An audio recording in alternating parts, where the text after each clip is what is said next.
What's up, guys? Welcome to another home theater hangout with me and Don. Today we have Mr. Steve from Cambridge Audio on tonight. What's up, Steve? How you doing tonight, Shane? It's great to see you. Great to see you too, Don. Yeah, man. He's my boy. So, Steve, why don't you catch everybody up to speed on who Cambridge Audio is? Well, let's give a little quick history back at a couple years ago and talk about 1968 when we launched our first integrated amplifier, right? We were one of the first people to ever use a toroidal power supply, and our stuff sounded great, right? So it was very game changing at the time when we released. And that's really what we've been known for is all these years, 55 years in the business making audio equipment as although some stuff has been cost no object almost type of products, but we are really a performance and a value driven company.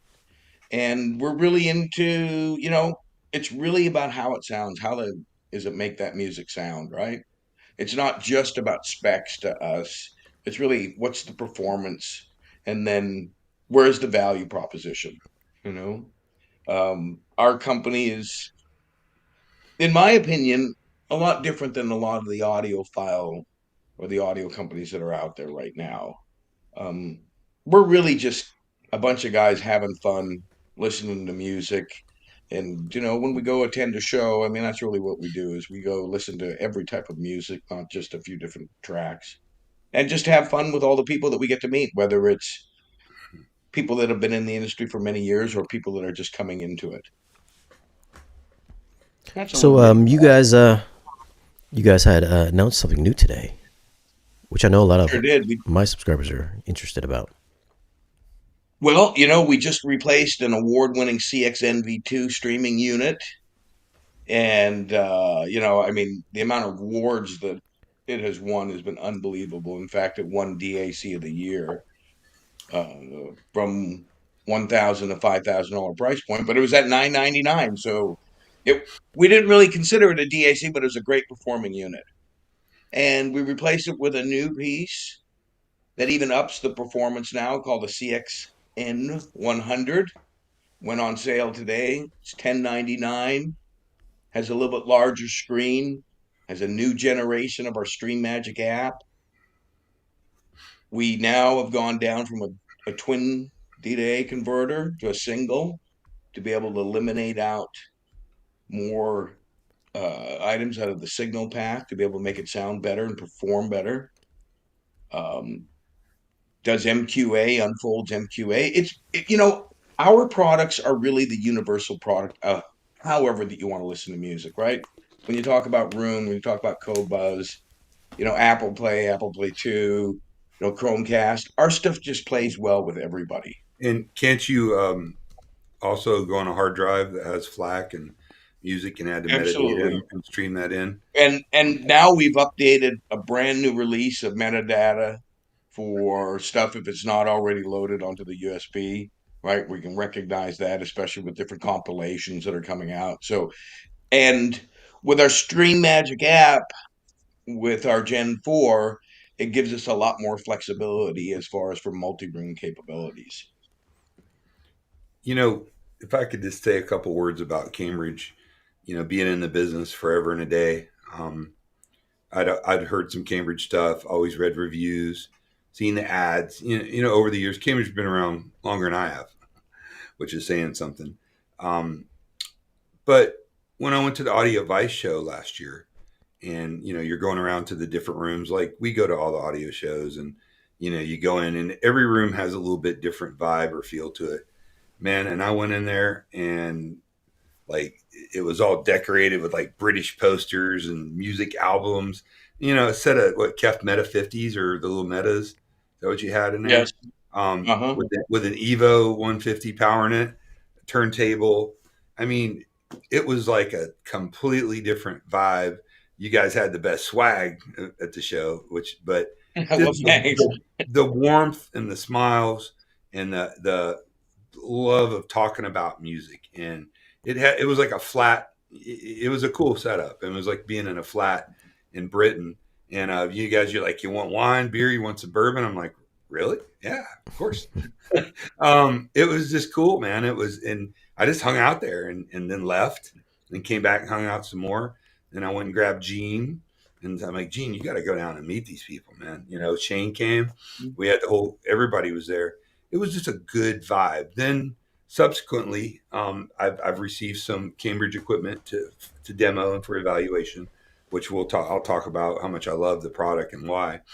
But really looking at the website and seeing every question and everything answered by the staff at Cambridge, and the newsletters where you're talking about music and new songs and jams, not just shoving a new product down everybody's throat. It's a different kind of company. There's a particular culture that I think Cambridge has. Meeting your two guys from England at Cedia, how cool they were, some of the products they were talking about. Just everybody there just seems cool, man. Like what audio should be about for the love of it. The value of the product is unquestionable. I one of my things I've been doing for the last year and a half, 2 years, is really kind of reviewing and checking out, evaluating integrated amps. I've had Krell, Heigl, the 390, Yamaha, $8,000 Yamaha piece, Name, NAD. I mean, all fantastic products, absolutely fantastic. And all those products go from about $5,600 to $10,000. You know, Steve was kind enough to send me the Evo 150, and I was just, it's a cool looking piece. It's got side panels with magnets on it that change. And I looked at the jack pack on the back and the flexibility. It's got phono stage inputs on it. It's got eARC, HDMI. It's got subwoofer output. It's got all kinds of inputs and outputs, analog and digital. It's got two sets of speaker terminals, so you could power 4 speakers. It's Rune ready. It does the full MQA peel back if you do Tidal. The stream. What is the name of it? Sorry, I'm sorry, Steve. Stream The Magic. Stream Stream Magic. Magic app. Kick ass app. Just a great, fantastic app. Easy to use. Brought everything into it. It was super easy to set up. And I haven't used all the features yet. I haven't done anything from a hard drive or set it up with Rune yet. But I mean, it's real. I don't know what you could include, honestly, in a any kind of integrated amp in any size. And this thing's tiny, and it's not just tiny. It's got the Hypex Class D amplification built into it, which is used by NAD and some other companies. Hypex is one of the best, if not the best, along with Pascal and Ice Power. Some of the other Class D modules that are out now, 150 watts a channel and 8 ohms. What is it in 4 ohms, Steve? I think you told me, but Between 250 and 270, give or take. 270. Okay, so I mean, tons of power. I've powered a multitude of different speakers, including some pretty hard to drive towers with like a 4 and 5 ohm impedance. It's a killer piece. I really really love this piece. I enjoy it. My girlfriend likes to use it. It's easy. It's just a home run. I just think it should be all over the media even more. I mean, it's just that good. If I can mention it in the same breath as Name and some of these other NAD, Krell, Heigl, at substantially less money than all the ones I just mentioned, that's a true value. And I think that's something you can use you can use it in a multi-room system, correct, Steve? Yes. Yeah. So you could have, a few different amps, Evo 75, Evo 150 set up if you wanted to do distributed audio on little bookshelves. Anyways, that's just my 2 cents on my experience with Cambridge Audio. Really fallen in love with the company in a lot of ways. They're just good people, man. Well, thank you very much. That really means a lot, Don. And yeah, and I really think that you hit the nail on the head when you say each one of those brands, because They're I agree killer. with you. Every one of them. They I are the mean, best of the best that is out there. And when you can go and hang head to head and perform, and I don't think anybody does as great of a job on the app as we do, right?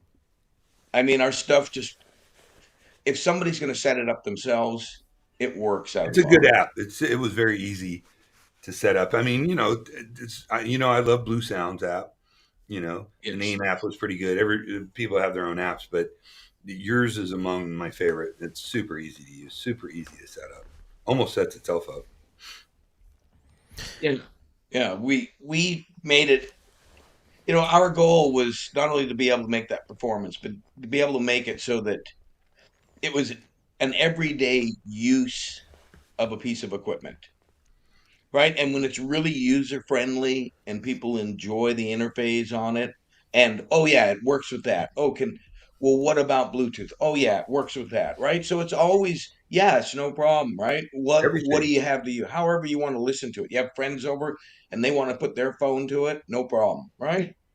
And and it's just an overall great performing. Yeah, it'll do that too. Can it run low impedance speakers? Yeah. Can it run towers? Sure can. Does it rock bookshelves? Does that too, right? Hmm. Oh, So it's got all kinds of rhymes with talls. It's very powerful. It's a good amp, and I think even old hairy eared old men audiophiles could set it up. I say that lovingly. well, that's kind of like you and I. We're kind of old harried men audiophiles, Yeah, right? By now.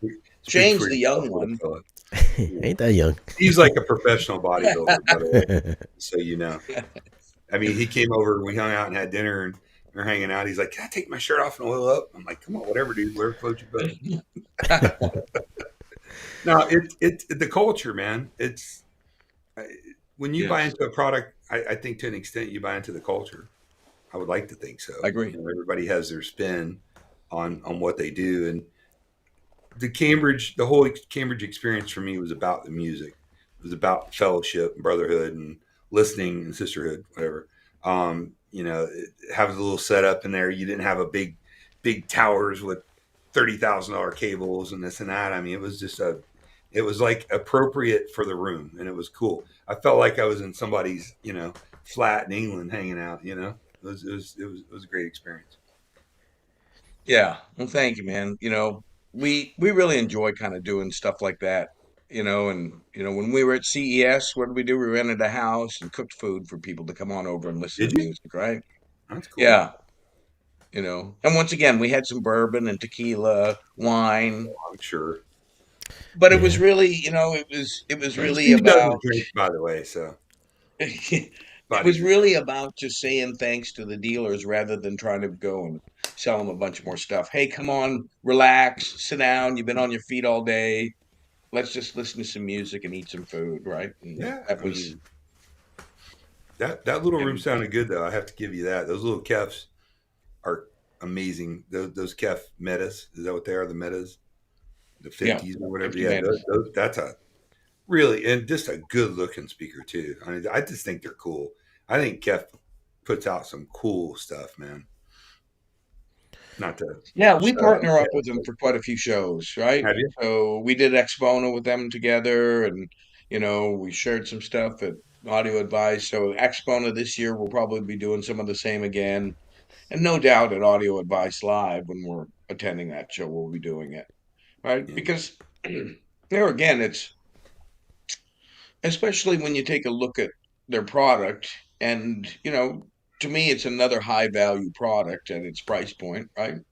Mhm. And I think it fits a lot of people's needs for, ease of setup, ease of use, consistent sound quality across the room, the imaging on it, So we Well, I like mean, partnering up with your that. top of the line class AB product, while in no measurable sense cheap, I think for what you get with those products, it's a pretty good value in the realm of high end audio. I think your everything you make's under 10 grand, as far as I know, right? Yeah. Hmm. I mean, our most expensive piece is $6,500. Our Yeah. mono blocks are 47.49, which is, and when you take a look at and compare specs and the sound quality, I mean, it's not in a $4,700 amp category. It's, in the $10,000 price category, really is where the performance is and onward. And a lot of people are really shocked when they sit down and they listen to our Edge stuff because although in the world of hi-fi and ultra high end, $4,700 for a monoblock is really entry type of into what people Yeah, consider hi-fi. yeah. I mean, to us, it was a real serious quest, and that was, as far as on our 50th anniversary, what do we do? Let's do something special with the building the best possible equipment that we can. I love the sound of it. I mean, very You know, detailed. It's a very high current. some You cool know, features and things you guys do, like on your turntables. You have two models that have Bluetooth built into them. That's aptX HD too. yeah. I mean So it's a that's good cool. sounding Bluetooth. Yeah, that's super cool. Then a lot of people are Bluetooth, and the millennials and the generation use Bluetooth. And if you wanted to put on an album and put your headphones on, and if you had some, you guys don't make headphones, do you? I wouldn't say that we don't make headphones. Okay. Your We do have some buds. earbuds, Your Yeah, buds, some yeah. and earbuds. Okay. you know, I think as a company, my personal preference is I think that a company like us needs to be able to have a full offering for your dedicated customers Sure. that really love the Cambridge audio sound. So how do you really complement your electronics? Maybe it might be building a set of headphones that offer the same type of performance and sound quality, right? It's not going to be the mass type of, the new beats, but for the Cambridge audio customer, I think that it's something that we really need to be able to reach out and, kind of take care of what our customers are asking for.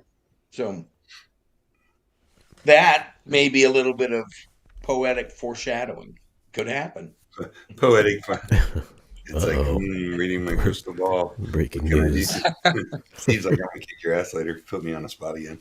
Um, a lot of lifestyle products. You see a lot of traditional high-end speaker brands, B&W, Focal, the list goes on, coming out with lifestyle products. Streaming little speakers are all in ones that to give you a step above a Sonos or some of the other fodder that the general public, what the muggles use now. Um, and headphones are just a suggestion of that. Turntables. I mean, it's cool. Kind of this whole retro thing going back to audio that's happened in the last few years. I think it's super cool. Right. And I think it's really great that a lot of companies are really, embracing their customers, right? To be able to build more things for their customers that have been brand loyal for many years. And I mean, you take a look at, there are a lot of people who, you know, hadn't switched brands in audio business for many years. And, you know, I think that there's a special reward when a manufacturer reaches out and says, we know you love our products. We want to be able to, provide more for you. Right. So Very cool. it's a great thing for the consumer too, as well. Right. No, totally. I mean, when I talk to my clients, somebody comes to me and says, blah blah blah. I want great sound. I don't want to study up and be an expert on audio, but I don't want to spend a gazillion dollars either because the sky's the limit. So I always try to bring people to. Everybody knows what the term diminishing returns is, right? Once you reach a certain point in performance, anything above that, even incremental increases in performance, cost exponentially more money. So if you buy a $30,000 amp and you got a $6,000 amp, it's maybe a little better as it should be for 30 grand, but it's not going to be game changing. And thinking about Cambridge early on, I was like, man, these guys kind of live in that giving you this super high end sound, comparable, if not better than many of the more expensive products, but at a reasonable price. And that's a big deal in this economy. Steve, Bertha just said you're a beast. Gene's wife. Oh, Bertha, he is a beast. She's a wonderful woman, Berta. I enjoyed hanging out with her over in Tampa when we She's a were doll, and visiting. she might be the nicest woman on the planet. Put up with him. Yeah. Oh yeah, you got to be a saint to put up with Gene, right? He's pretty easy breezy, man. So Shane, He's what was your wonderful. experience with that DAC that you were reviewing? Well, let's go back to the to the new product first. I see you All guys right. upgraded the DAC in there. You went from two Wolfsons to a single Saber. Was the reasoning behind that? That is a really high performance DAC. That's that ESS 9028 Q2M, right? And so at the time when we built the CXNV2, there wasn't a single DAC that we could find that had the performance or the speed. So it was necessary to use two. But once you go and you go down to one DAC, you simplify the signal path. And as you know, the more things that we can remove out of that signal path, the better sound quality that we can get, right? And when we were developing this piece, it wasn't just pick a part and throw it in because the part specs well. It was, let's put this in, let's see how it sounds, and compare it to what it sounded like previously. So this took a lot of listening hours for us to be able to figure out what was the best sounding DAC at that type of a price point for us to use in it. And I mean, our CXNV2, that was not a slouch in a streaming unit. I mean, it sounded great. But this is, there is, if you A B the two and you listen to that same track, there is a big difference in I would say that it just becomes really a lot more dynamic. I mean, the black is a little bit blacker, the level of noise, you can tell it goes noticeably down. There was a big change in that, you know. Hmm. So that was one of the reasons why that we changed to a single DAC. Interesting. And I see you got a bunch of other upgrades here from the older model as well. Higher resolution PCM native playback, as well as DSD, and then obviously the bigger screen. There was a question here. Was there a reason why there is no multi-channel DSD playback? There isn't a reason yet. And is it on our radar? Yes, it is, but I don't know if we're exactly ready for it quite yet. Some of the stuff is software upgradable, like when we went and changed it so you kind of fixed and variable. A lot of our stuff through our Stream Magic app and now our fourth generation allows us to be able to do a lot of software updates on the fly that wasn't necessarily available previously. Right, right, right. And is this available now? Where can they get this? You know, we have about 150 dealers nationwide. If you there, it is sold on Amazon. It is sold through many of our retailers, Worldwide Stereo, the Music Room, uh, I think audio advice is a big place. Audio Advice, Listen Up, right? So a lot of every one of the big players that's out there as far as on sells our products. Would you say that Cambridge has a specific sound to it, to them?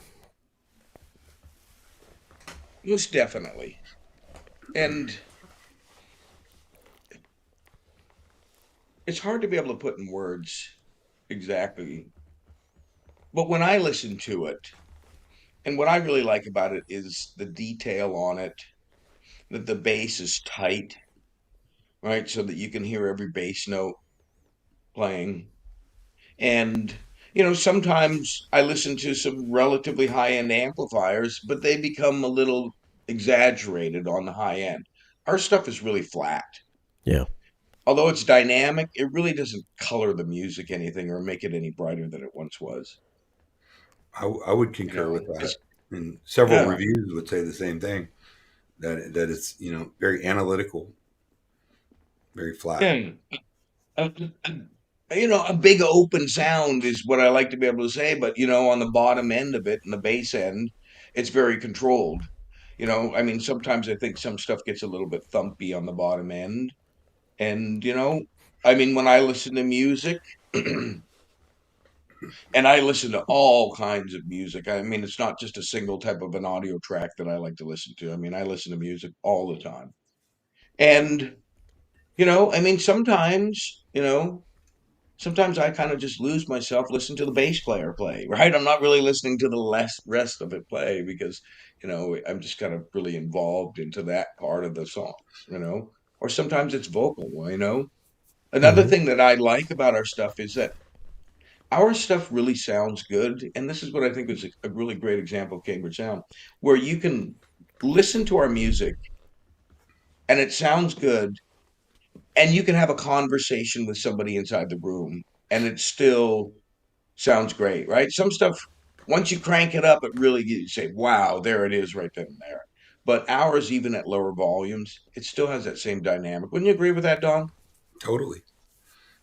Totally. And I can only speak of the Evo 150.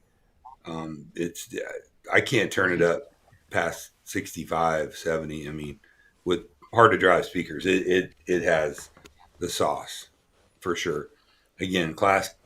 I'm a huge proponent of Class D. I know a lot of people um, still prefer the sound of AB or whatnot.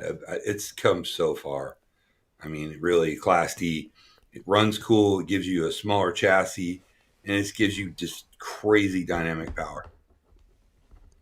Yeah. Well, I reviewed the NQ with the mono blocks, and then the Edge. I forgot the stereo amp as well. I forgot what model number that was, but Edge W.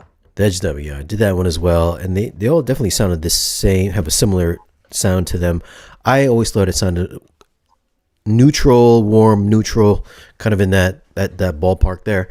And I always found like pairing it with different speakers, with brighter speakers. I really liked the Cambridge stuff with the brighter speakers, like the Focals that everything I reviewed the Canta threes, which I found kind of overbearingly bright.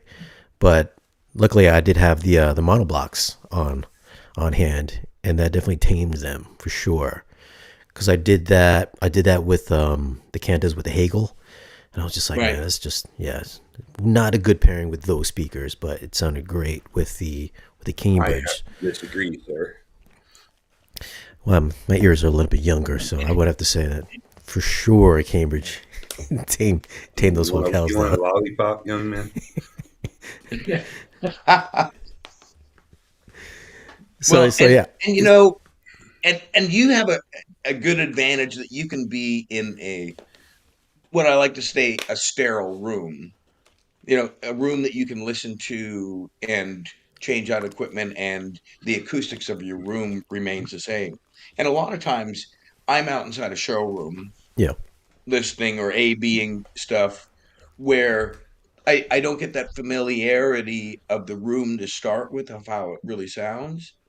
So I think that you can be a lot more quantitative in your listening evaluations, even more so than I, right? Because I'm not listening to it at its best type of moments, but also, it's I've met a lot of customers around where I put an edge piece in and it's immediately their favorite demo piece that's on, right? I can't believe how great it sounds, right? So it's it's a very great product for the money, right?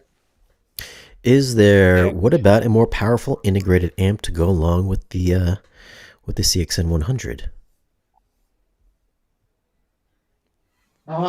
you know,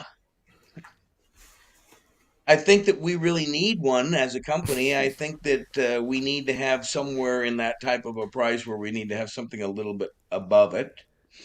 And I am kind of hoping that this year at Munich's audio show that I hope that we have some really big announcements that are going to be a lot of press releases, a lot of really cool stuff, then people are going to be going, "Wow, I've been waiting for You this mean for a you while." hope, or you just would, you tell us you'd have to kill it? I'd have to I sure smack hope it happens. it. So would you say Yeah. as far as like all the audio brands out there, like all the companies and all that, I would say that Cambridge is kind of like definitely one of the more bang for your buck kind of things, where they had the different price points, where it's not like an exuberant amount of money for just to get incrementally better.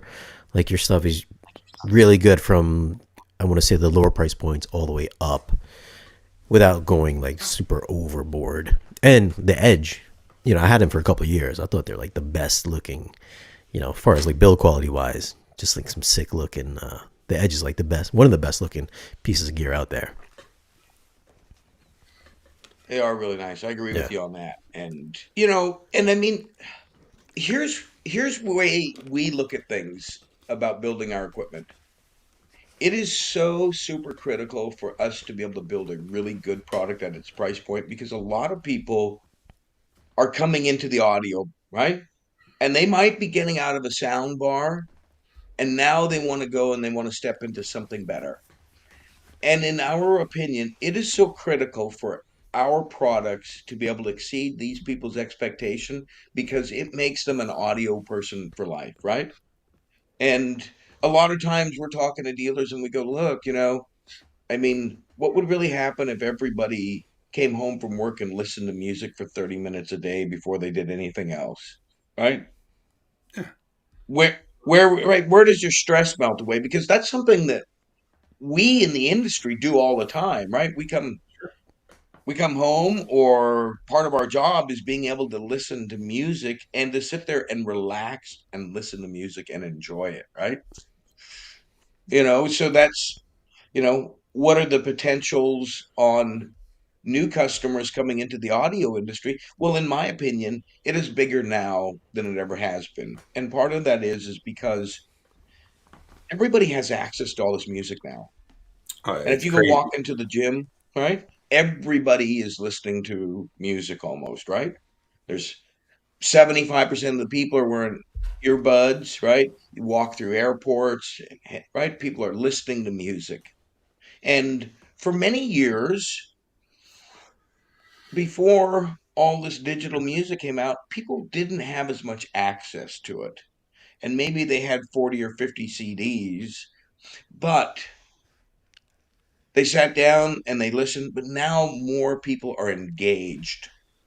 They're more engaged with the music inside their car when they're driving to work, because they can stream inside their car, they can, right? And stuff. So I think that it is a great time for the audio industry and ourselves to be able to have a huge growth period of people that want to get into not just regular sounding type music, just really get into something nice.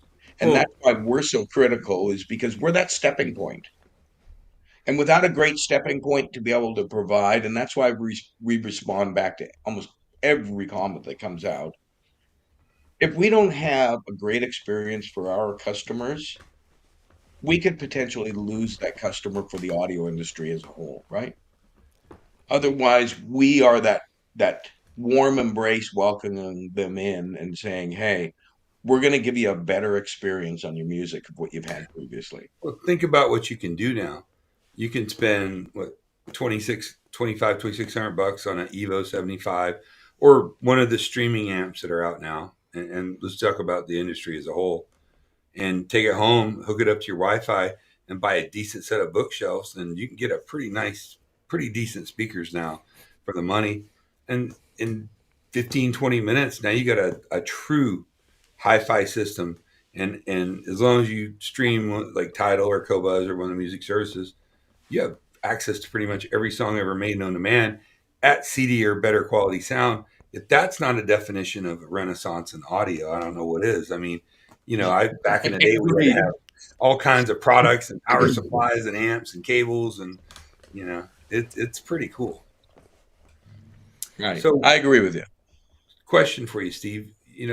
Cambridge being a very British company, What is the effect on the audio market in Britain and Europe, which I think's a little different than the States? You know, you got a lot more integrated amps and smaller systems and bookshelves.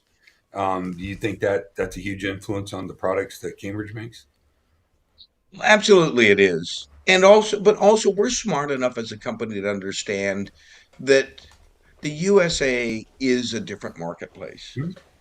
And, you know, when you're talking about a room that has 4 or 5 rooms, or a home that has 4 or 5 rooms in it that are going to be listening to music, and there's music outside, and that is really a big draw. Well, that's a completely different marketplace than living in a small flat in London, right? Sure. And I think that, as a company, as we sit back and we look at things globally, but also on a country by country type basis, I think that there are times when you need to be able to kind of give the freedom to be able to create new and different types of products for US type markets. Gotcha. Well, you know, the American market's dominated by Sonos and a multitude of other wireless sound bars and powered speakers. And listen, for a lot of people, they sound great. That's not a bad sounding piece of equipment. Sonos makes really good equipment for what they are. But until you compare that to a more high fidelity audio system, a separate amp, or powered speakers or whatever, I think it's pretty apparent the sound difference on it. But I'd like to see more of that integrated, you know, streaming amp with a pair of speakers, maybe a turntable going with it. I think that I'd like to see more of that in the American market. I really would. Right. I You, agree. you, Absolutely agree with you on that. you know what I like to see? You guys sell a line of home theater speakers, and you guys used to sell a 4K Blu-ray player. Is there any point in time in the future that Cambridge is going to get back to making home theater products? I knew it was. We were just talking about that the other day, a couple of us, and what's out in Blu-ray these days, and are there any possibilities, right? And Yeah, in my opinion, I think it's relatively simple to build because you're using the same type of transport that we use already in our CD players. So I'm hopeful that we can have something, I mean, I love Blu-ray, right? I well, mean, there's a lot of are great things about it. DVDs still a What's that? big thing in Europe and Asia? Because you can't even hardly find a place to buy them anymore. I mean, Walmart's got a terrible selection. I think Best Buy is going to stop selling them. You're starting to see that physical media market shrink in lieu of streaming or even a Kaleidoscape and a product like that. Well, yes, I agree with you that that portion of the market is always going to, well, I shouldn't say it's always going to shrink because, you know, 25 years ago, if I would have told you albums are coming back, you would have told me that I'm crazy, right? Huh? That's a good point. And so I think the audio reinvents itself after exterminating good products. And, and I mean, I love the fact that vinyl is back. I love the fact that a lot of Cool. artists are releasing all their new stuff on vinyl, and that a lot of young people now are going out and buying their first turntable, right? And hey, it is a huge investment of your time to sit down and listen to an album, right? Sure. You get 27, 30 minutes out of a side of an album, you pull it out of that cover, and I don't care how many times that you listen to that album, you read that cover again, right? Or you look at the pictures while you're listening to it, Or right? set the album cover up in front of the system while you're doing it. Right. You know, Steve is an Process. professional integrator. We do a lot of architectural stuff, you know, in ceiling Right. speakers and wall speakers, because that's what the market has evolved to. But Yeah. I try to break it down to my clients to two types of listening. One is passive listening, and one is active listening. Passive listening is still pretty popular, where you've got architectural speakers throughout a home sounds, it's background music. I mean, it sounds pretty good, and you could spend a lot of money and have it sound really good. But I mean, it's more or less people are entertaining, they're hanging out, whatnot. But I love the art of active listening, where you actually sit down in a space and focus on whether it's watching a movie in a theater or a 2 channel room. I love that part about it. You know, you pour a glass of wine or green tea or whatever you like, you dim the lights, put on an album. I mean, that's cool. I mean, and talk about stress relief. It really is. You know, I love to listen to my Danzig and Tool. No, I'm kidding. But it's a really great way to relax and get the stress off. And I think that we need more of that. And I I think agree. people would love to watch a movie on a Cambridge 4K Blu-ray player. Again, at some I point in agree with you time. on that too. All ten of them would love it. Yeah. I think there's a big market out there too, as far as on a decent type Blu-ray player. But I mean, when we launched a CD player itself, there's a lot of people that looked at us, why are you doing that? Right? Now we have 3 different models that are out, Yeah. and they're one of the highest velocity SKUs that we have. Really? And, software, I mean, you can buy a used CD for $2 or $3, and there's a lot of them around right now. So, I think that there again, I think that the physical media is going to grow in the upcoming years because it was driven because everybody had access to be able to listen to a song, right? And people get turned on with this different music, but there again, it becomes something different when you're going to go and open up a CD player or a tray and then stick a disc in, push play, and go sit down and listen to your music, right? And that was all fueled by our enormous appetite to be able to have music wherever we go, right? And access to everything. Yeah, and I mean, people like to collect. You know, I mean, obviously, I remember having my first CD player. I remember seeing my first CD player. An uncle of mine who had some means had a $900 CD player back in the day. It was cool. I had cassettes. I had even 8 tracks, showing my age. You know, it's cool the whole physical media and the whole experience of doing it. I just like sitting in a chair and on my phone just picking whatever song. I'm like, oh man, what's this? Or Tidal has these great algorithms where they'll show you new music or whatnot. Sound quality wise, I don't really hear any difference between a great CD and streaming through Tidal, but I do understand the whole experience of it. You know, it's kind of organic. Right. What's the deal on your speakers? I mean, I don't hear too much about your speakers. Is that like a category you Well, guys don't push often, or? we haven't. We haven't. And although that our speakers there again drive a great value for their performance and their price, but when as we kind of looked at them, is there anything that is really special about our speakers?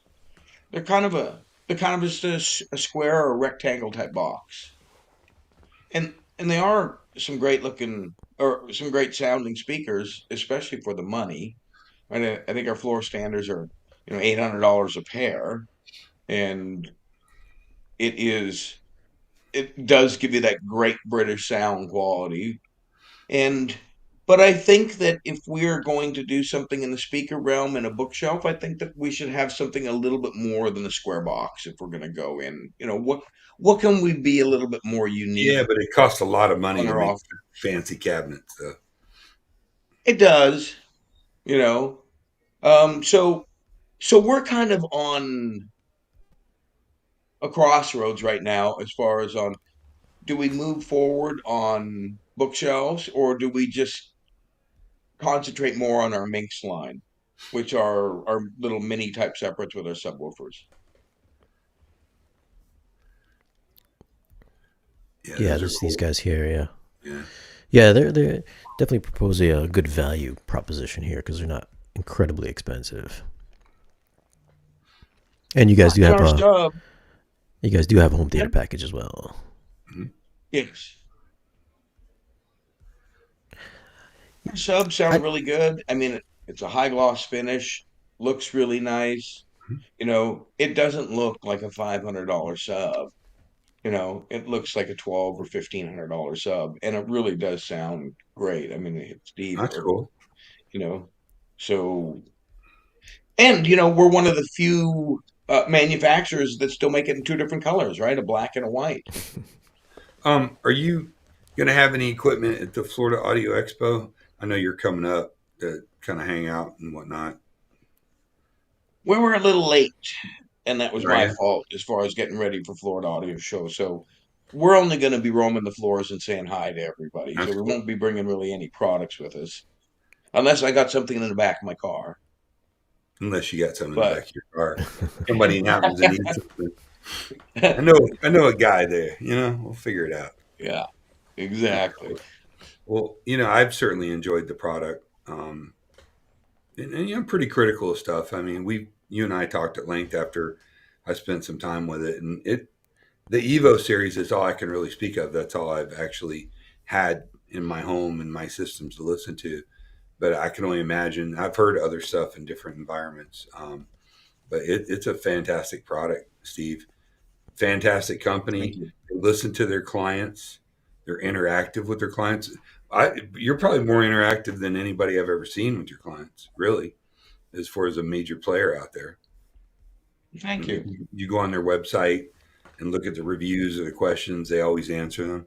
But they just got that Austin Powers baby, yeah, that cool music vibe, man. I don't know what it is, dude. It's just I dig it. Everybody's super cool that works for your company that I've met. And there again, we really are not audiophiles per se, right? We are music lovers first, right? Right. And I mean, we put our music moment on our business cards where we decide, hey, what's one piece of music that really impacted your life? And, we break it down to the minutes and seconds, right? And if somebody goes and listens to mine, it's a blank space, right? Well, what does that mean, right? And, it's for me, it's all about the build up to that. All right.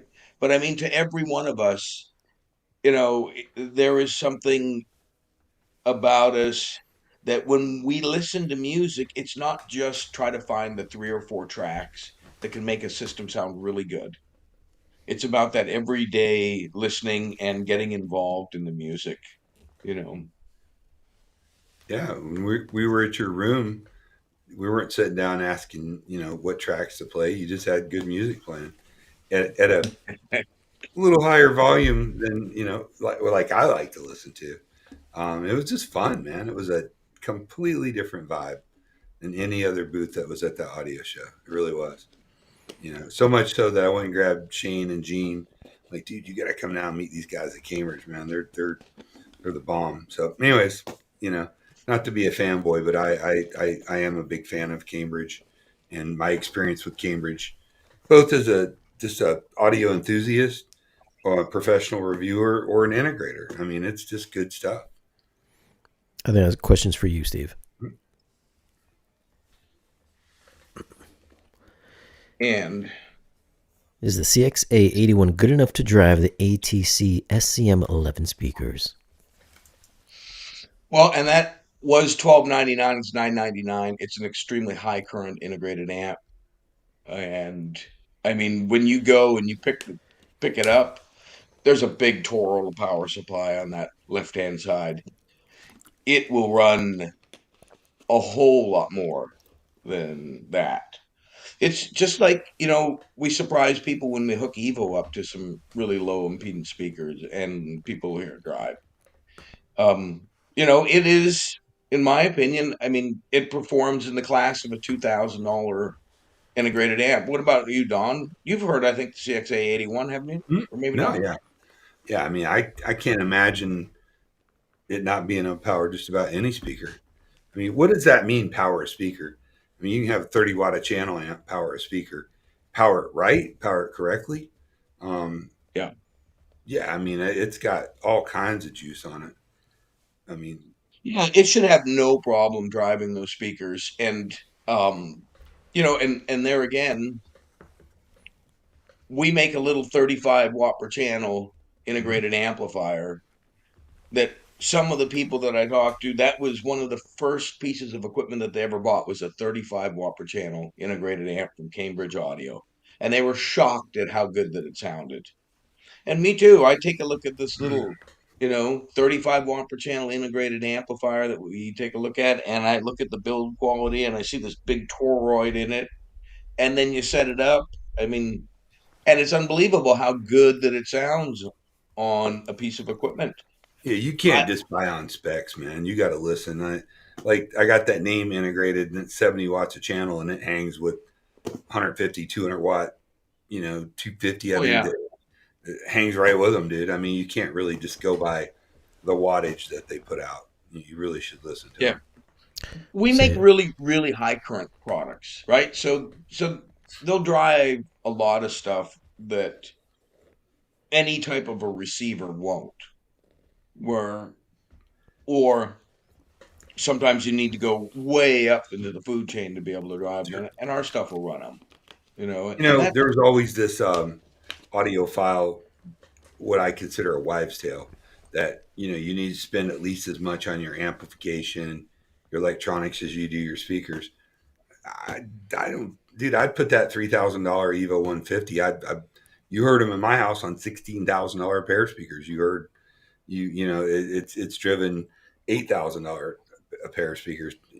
$10,000 pair RTIs out of the Baltic area. It's got plenty of power. I mean, and listen to it on a pair of $22,000 speakers. Hmm? They were 4 ohms, Yeah. and the guy was running it in the shop all day because Oh, the Wilsons. yeah. Yeah. Okay. So I mean, there again, Dude, think about that. A we really $3,000 amp with a streamer powering 20 plus $1,000 speakers. That's a pretty bold statement. So you don't have, again, the wives' tale. You don't have to spend as much on your amplification. I mean, it's not a bad thing necessarily, but you just don't have to do that anymore. and I mean, if you have an overall budget, Mhm. that $3,000 or $5,000 that you may save on the electronics, right, could go to the next model up of speakers. Yeah. Or some of the times the customization on it, or the expense at room treatment and stuff like this.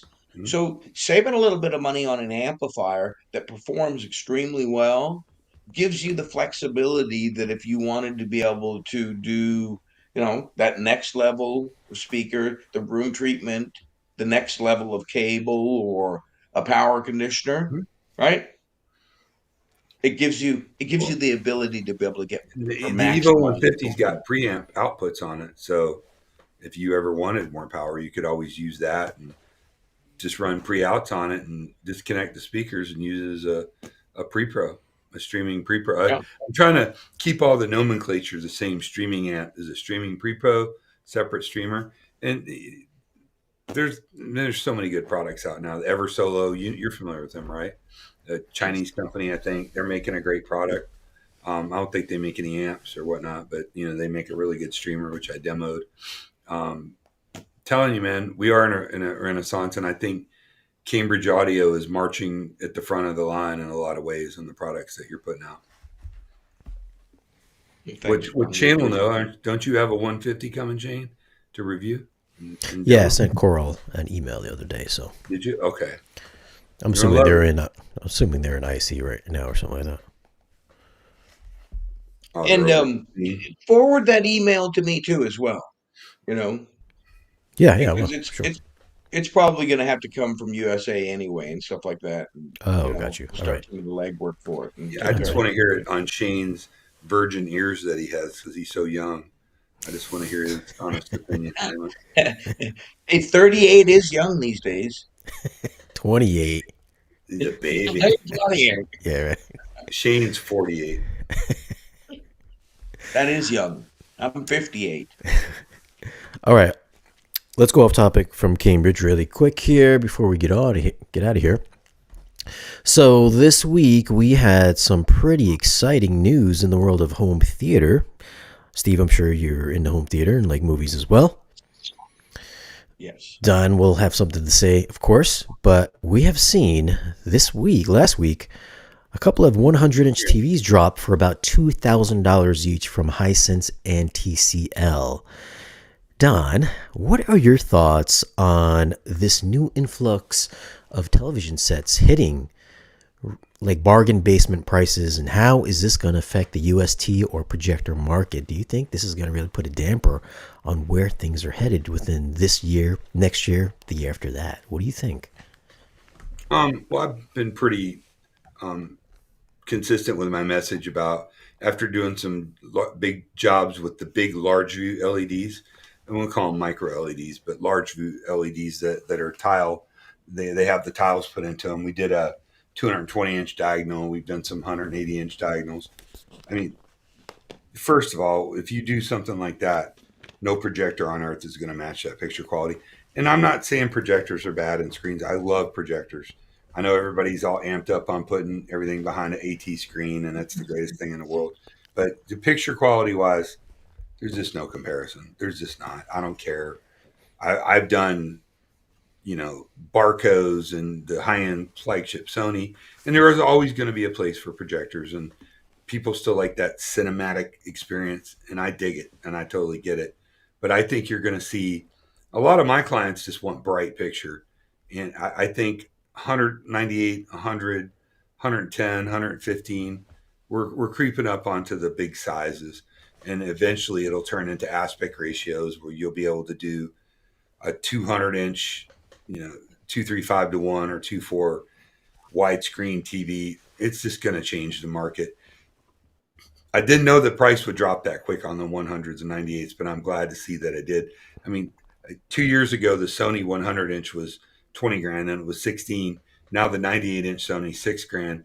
The Hisense has got a one for 3 grand. That's killer. Then this is kind of a more entry level. But think about it, a 100-inch TV for 2 grand. That's amazing. It really is going Yeah. back in the day.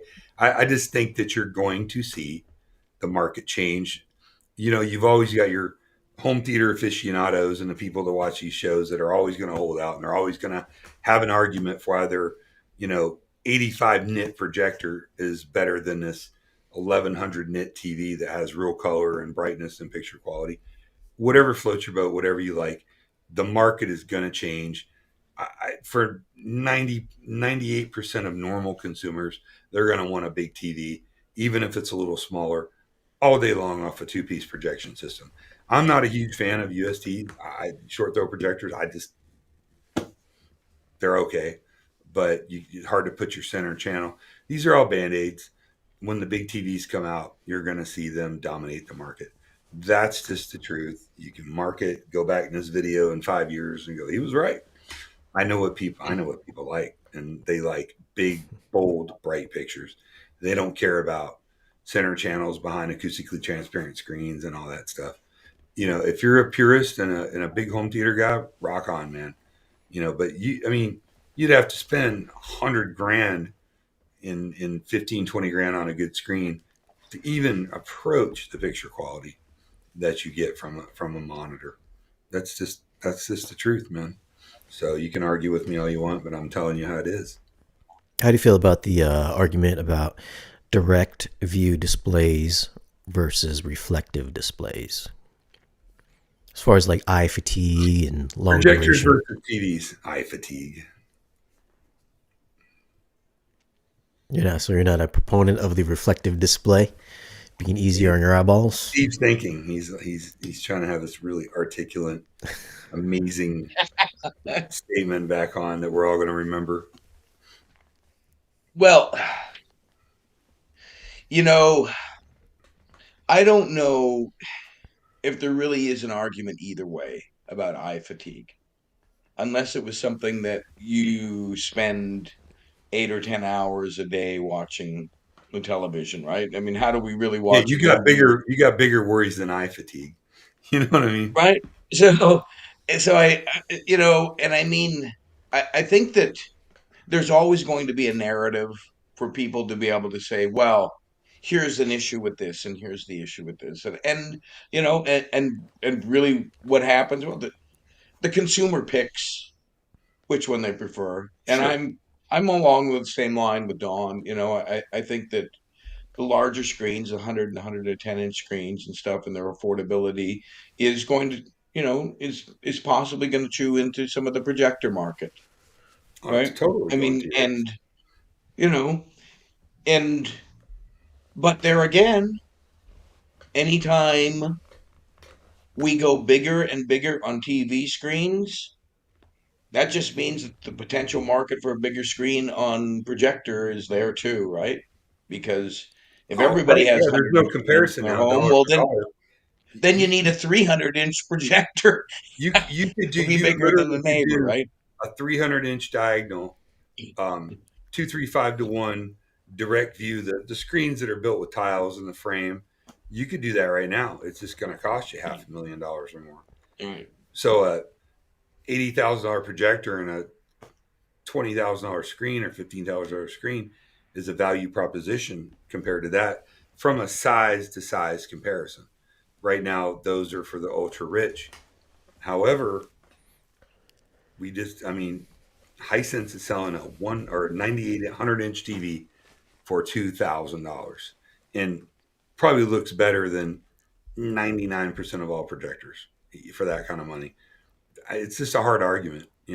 I just know from being to selling and designing systems directly for consumers, even back in the day, oh, can I just do a big TV in my theater? Not really, because an 85 and a 22-foot room, a projector is the only obvious choice to do that, unless they've got crazy, stupid billionaire money. But as that price point shrinks, and they're just only going to get better at what they do. They're just going to get better and better. You're going to see the large TV, large display, direct view display market. We can't call them TVs anymore. Um, Absolutely crush a lot of the projector market. Not all of it. There's always going to be a need for projectors. There's always going to be situations where projectors are the only option. But eventually, that's going to heavily erode that market. And manufacturers are going to start really focusing on making bigger and brighter displays at a better price point. Yeah, I don't think obviously the bigger screens, I guess the more immersive for right now. Obviously, it's going to still be like projectors at like 150 on up, but Hisense coming out with like 110, or is it TCL's got it like a 110? So they're creeping up GCL's got there. a 115. Hisense is doing Yeah, it. From what I read, anyways. I wasn't at CES, but yeah, it's just it's the tip of the iceberg. yeah, Hisense has really put a fire to volley across the bow of the whole industry, because Sony now is going to be like, oh, we got to have something that's $4,000 or $3,000. yeah. Is a Sony a better TV? Hell yeah, no doubt. But to the average consumer, guys like, oh, I can get a 100-inch TV for $2,000. Here's my credit card. Yeah. Yeah, that's just the reality of the bulk of the market. I'm If we're talking about the esoteric home theater aficionados, they're always going to have that special place. But in the consumer market in general, including a lot of the clients that I deal with who have means, but people always ask me, can I do a big TV instead of a projector? And now a lot of that is because they haven't seen a modern projector, a laser projector with a mad VR and all that. And they're going by what they see at the sports bar when they're eating chicken wings, which isn't really a fair evaluation. But I'm pretty sure if you take the average consumer and take a 120-inch screen and a 110-inch TV, set them side by side and let people watch them, I would say that 95 out of 100 people are going to want the TV, period. And the question is for you guys. How do you guys think the TVs, these large TVs, are going to affect projectors? Leave your comments down below and let us know. And Steve, thank you for joining us today. Coming up at just 1 hour. We don't want to take up much of your time more. But thanks for coming on. We're definitely going to have you come back on after whatever announcements you might have coming in the future, if anything is coming in the future. Absolutely. And thanks for inviting me. I had a great time. It's always good seeing y'all. So have a wonderful evening tonight. And thank you very much for the time and the hospitality. Thanks for watching, guys. Like, share, and subscribe, and we'll see you in